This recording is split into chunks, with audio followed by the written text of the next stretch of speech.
Hey everyone, welcome back to my channel. Today we are making crispy chicken fingers that everyone will love, so let's get started. First, cut 2 chicken breasts into strips. Marinate these strips with 1 egg, 3 tablespoons of flour, half teaspoon of black pepper, 1 teaspoon of garlic powder, 1/4 teaspoon of chili powder, 1 teaspoon of salt, half teaspoon of paprika powder. Mix everything well, then add half cup of milk.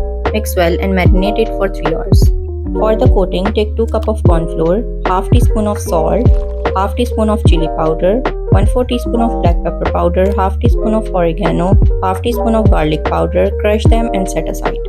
For the dipping sauce, take 1/4 cup of mayo, 1 tablespoon of ketchup, 1/8 teaspoon of black pepper, 1 tablespoon of oil, 1/4 teaspoon of garlic paste and pinch of salt. Mix well and set aside. After marinating, take each chicken strip and coat it well with the corn flour mix. Make sure they are fully covered for the perfect crunch. Coat all the chicken strips with the corn flour mix. Heat some oil in a pan and carefully fry the strips until they are golden brown on both sides. This should take about 3 to 4 minutes per side. Once they are done, remove them from the oil and let them drain. Serve them with the dipping sauce and enjoy these perfectly crispy, delicious chicken fingers. Give this recipe a try and let us know how it's turned out in the comment below. Happy cooking!